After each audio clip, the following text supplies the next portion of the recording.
You're listening to a Frequency Podcast Network production. When you're planning to make an online purchase, how do you do your research?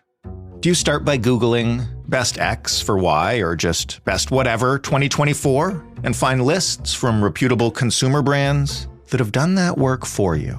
That's how a lot of us make our purchases, and I have some bad news for us about those lists of products. Not about all of them, but certainly about most of them, and especially about the lists you are likely to find at the top of Google's search rankings. You may have already learned this, to your sorrow, after you perhaps bought an expensive product that didn't work very well from one of those lists, and then found out later that the company that ranked so highly had already gone bankrupt. That's a real scenario. We'll talk about it today.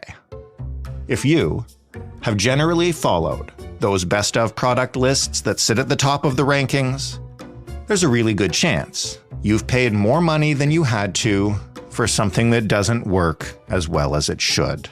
So how did we get here? Well, it's a tangled story of legacy media brands, a dying industry, affiliate marketing, and Google's ever-changing algorithm. And the story ends with me, or you, but it was me in this case, buying a crappy shower mirror that falls off the wall and breaks within a week.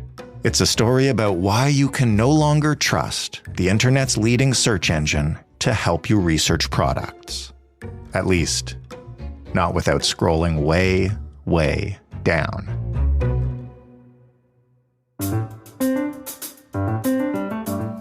I'm Jordan Heath Rawlings. This is The Big Story. Gisele Navarro is the managing editor of HouseFresh. Hello, Gisele. Hi, thank you for having me. You're very welcome. And maybe you can start for us because anybody listening will quickly see why the context is relevant here by explaining what HouseFresh does, and I guess more importantly, how you do it. I guess in simple terms, we are a website that is all about air quality, mainly indoor air quality, so air quality inside, particularly at home.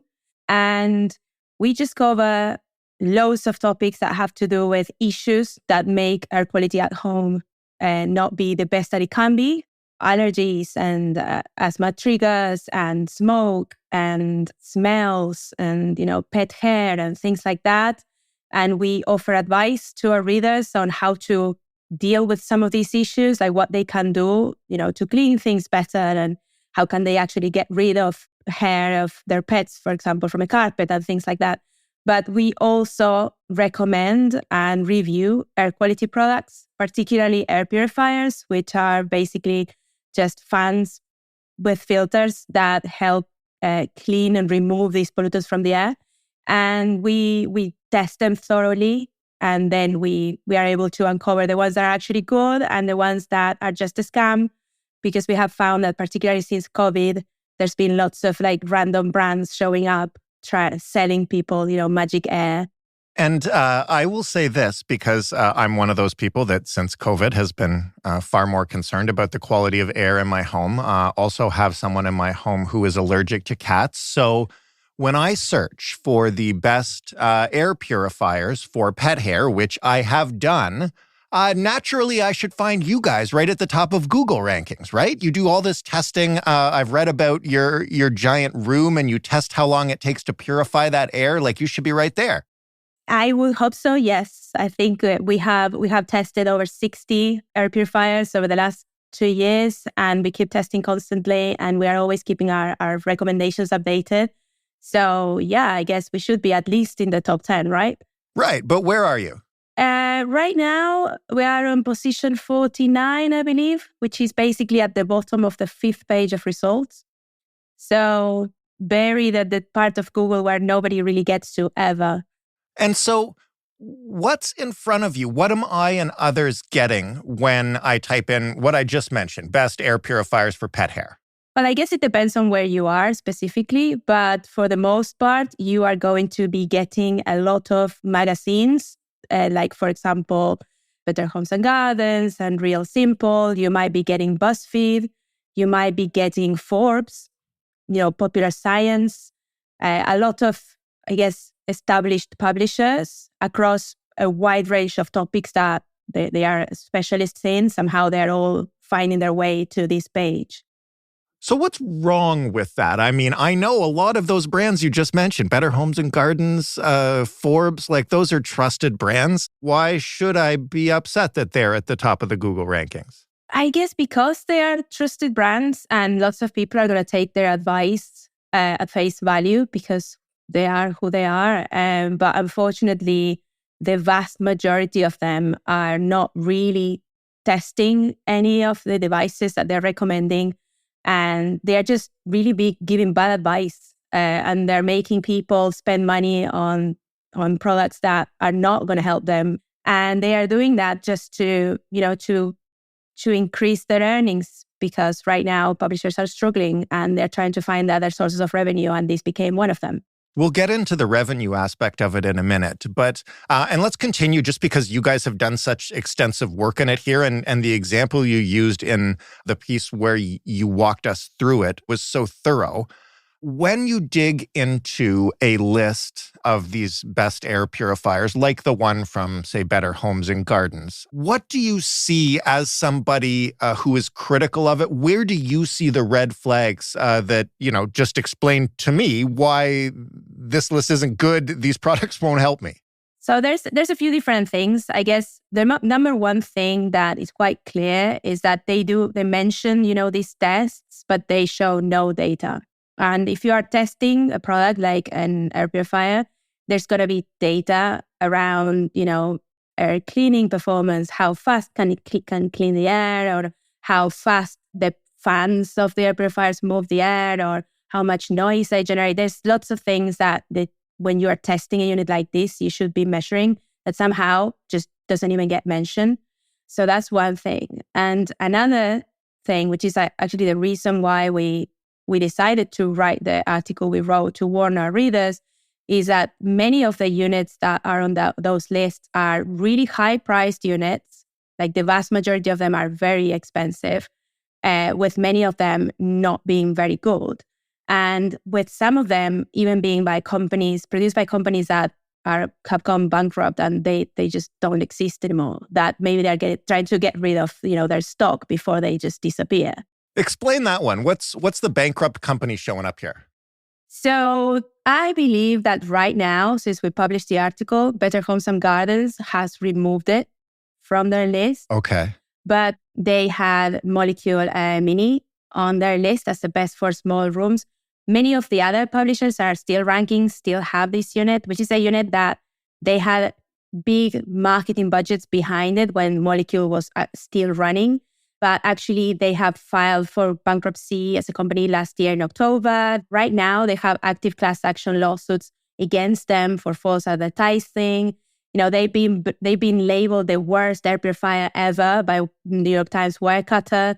They really are not good at all. And we have the receipts as to why, because we have actually tested it. So when we noticed that so many publishers have been recommending this, we just started to get a little bit more upset about the fact that they are not just outranking us, which is a shame for us, but actually this is not good for consumers right now.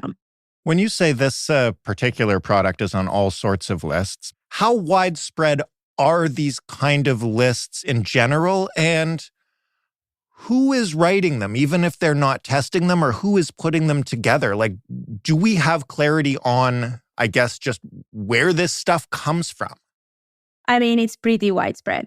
I would say the vast majority of magazines that you are used to, seeing, from Sports Illustrated to Rolling Stone, every single one of them will have a section on their website right now that maybe has some funky name where they are just reviewing products, not just air purifiers, but basically anything that they can review and recommend, but not really reviewing, just basically listing.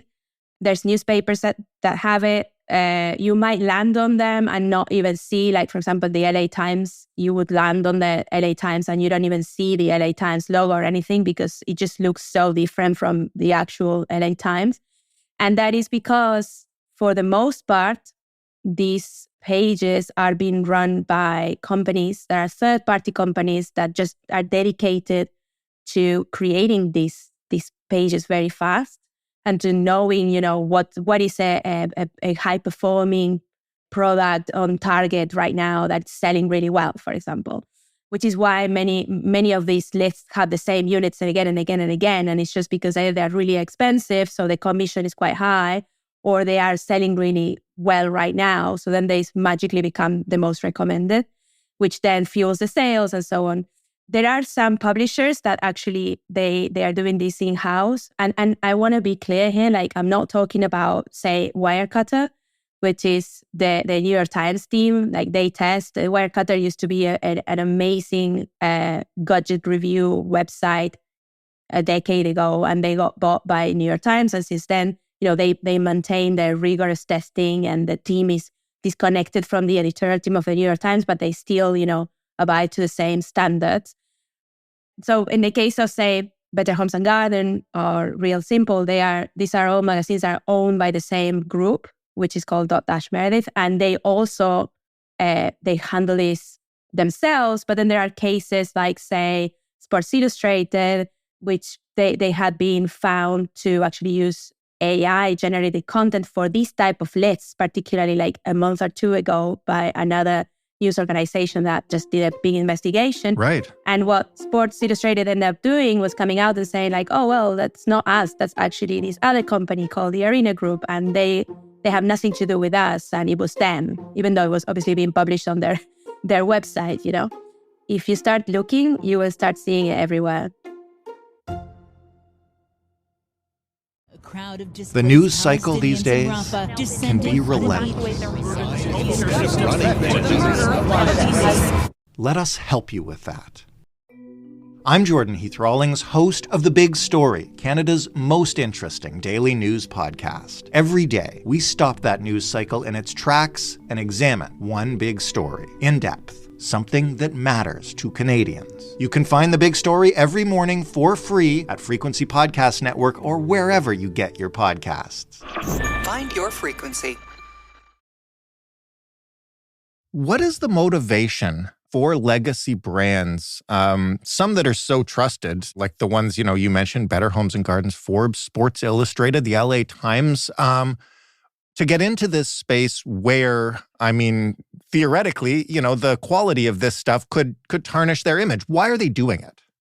It's no surprise at this point that, the publishing model that we're also used to, where that comes perhaps from the offline world, where advertising was the way in which, magazines were sustained. That's not worked for the internet. And I think ad blockers made it really, really hard. And I think brands have also gone directly to work inside of social media platforms, bypassing, the publishers and working with influencers directly. And I think all of this has been cutting into the earnings of these magazines. And the reality is that these magazines, even though I'm saying, say, for example, Sports Illustrated, I'm not really talking about Sports Illustrated as you might think of it, because what that magazine has been sold and bought and sold so many times by so many other companies that have been trying to monetize it in a different way. And this whole concept of creating this type of, best of lists of recommendations and this type of pages, it's something that started being pushed around, I think, just 2015, 2016 as the solution. It has a silly name, there's content, like commerce content. Right. Where it's a way to kind of start trying to push product. So there are these editors that their job is to just build these lists and be like, okay, so these are the best gifts for mom. Sure. And then from there it became okay, let's just keep going. And they just kept branching out in terms of products and building more lists just to try and, I guess, make up for that revenue that they don't have anymore. Explain how they make revenue from these lists, though, just for people who aren't familiar with how this works.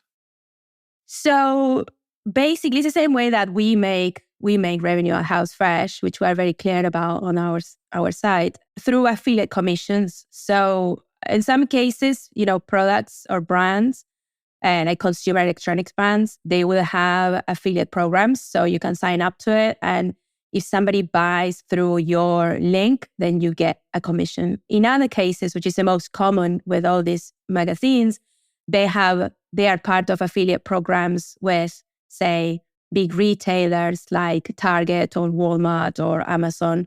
And every time somebody clicks and buys, they get a commission, which is why, expensive products, they leave a higher commission.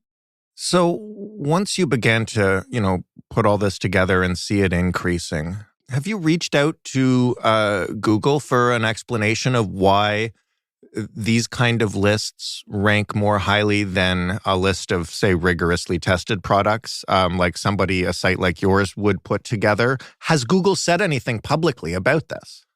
Yes. So basically the way that Google works and the way that they rank websites, authority, or what they recognize as a domain authority, it's very tied with the brand authority, which is why all these well-known brands are ranking really highly. So this is kind of common in general. Now, over the last 2 years, I think it became more widespread across all these different sectors and niches and types of products that these publishers, the same publishers showing up again and again and again, whatever it is, Rolling Stone is that. And people have been asking Google, particularly on X, formerly Twitter, as everybody calls it now. They have appointed some liaison officers who are people that are there to answer questions about this stuff. And, every time somebody points out, like, my website is being destroyed and how can it be that, Forbes is outranking me for toys for 2-year-old kids? Like, how can that be? The answer is always the same, which is like, well, your website doesn't have the authority and maybe you're not reviewing things as thoroughly and it's the UX of your site is not that good. And it's always kind of the attention is taken away from the publisher and they usually just get this really, constructive and a bit brutal sometimes feedback for the independent publisher. In our case, I think this is the first time that I've seen Google respond differently. So I didn't particularly just go out and ask them because I was just writing this thinking, well, I'm going to sell this to our readers and maybe other people might see it. And some people started tagging, these liaison officers and just being like, hey, you have to say something. Well, this piece blew up. Yeah, which was very unexpected. And the main search liaison person, whose name is Danny Sullivan, he replied and he basically, for the first time ever that I've seen, he said that he really wishes that Google was showing basically a wider set of results that includes smaller sites as well as the big ones, and that they were taking this on board, which is nice to hear. And I think lots of people then continued, to just ask, okay, but if this is the case and you wish this, and why is this not, been fixed? So I guess we're going to have to wait and see. But I think that the key issue here is the way that Google's algorithm weights the importance of a website and the authoritativeness of a website. And it really it's favoring these huge sites that have many, many years of being online, that are attached to brands that mean something in the real world. And, I guess it's a problem that is a lot deeper and more complex to solve than perhaps, we would like. What advice do you have for consumers who are looking for product recommendations? Because we don't tend to think of a product and type in the specific make and model to get an actual review of it. We want these lists. There's clearly a huge demand for them. How can customers tell a good list from a bad one? And how can they find the specialized sites like yours that are actually putting in the work? There's a few things. So one, use your common sense. Like if Rolling Stone is telling you that these are the best home saunas, or I don't know, like the best color for your dog, just ask yourself, does it make sense for Rolling Stone to be telling me this? Right. You could really weed out a lot of these bad lists just by looking at the brands that are putting them and being critical about that. So that's one thing. Another thing I would say, if they are mentioning tests, they should be having some data that you couldn't just find on an Amazon listing. If the only information you're getting is that it weighs this much and it's, the dimensions are like this, and, that these are 3 features that you can clearly see that are at the top of the Amazon listing, that's just a writer with an Amazon listing on the side, just try to make that sound a bit more fancy than it actually is. That's another thing, if they're mentioning tests, then look for that unique data they should be giving you. What is this unique research that they have done to tell you that this product is better than this other product? Then when it comes to just consumers in general, like if you find yourself searching for these lists regularly, or you are a person that buys, a lot of technology or whatever, then you should just have a subscription to, I don't know, say Consumer Reports. Right. Support those organizations that are doing the work to make sure that people are not getting scammed with bad products. And you will save yourself a lot of time. And in terms of finding small sites like ours, just keep scrolling. just go on Google and just get on page 3 and pretend it's page 1. And then you might find some smaller sites that know a little bit more about the topic. Like I know I've been receiving so many messages from people, and lots of people were just recommending, going in forums and, going old-fashioned internet and trying to find the smaller communities that you're buying some headphones. Who are the people who are obsessed about headphones and how can I ask them, Just try to find people.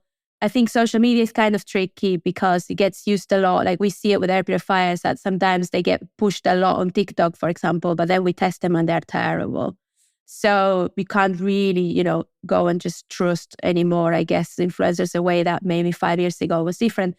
But seriously, just finding these smaller communities and seeing what they have to say might be a good way to also end up in a site like ours, because maybe we will be, like sites like ours, we will be active in smaller forums and in smaller sections of the internet where, we're all obsessed, in our case, about air quality.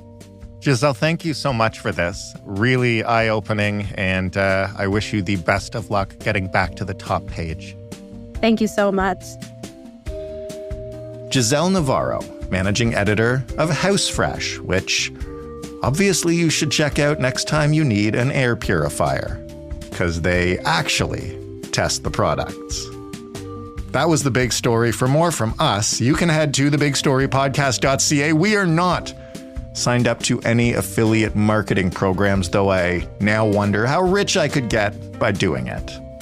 You can send us feedback, you can send us your favorite products that do whatever, or you can just offer up suggestions for what we should cover next. The way to get in touch with us is, of course, via email, hello@thebigstorypodcast.ca, or through voicemail. Call us at 416-935-5935 and leave us a message.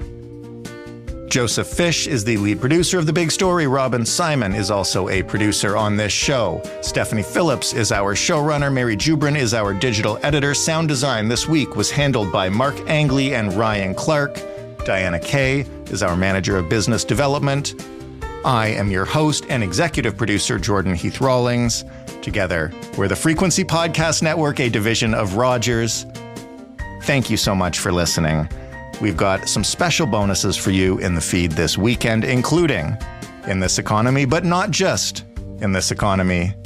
And I'll talk to you with a fresh big story on Monday.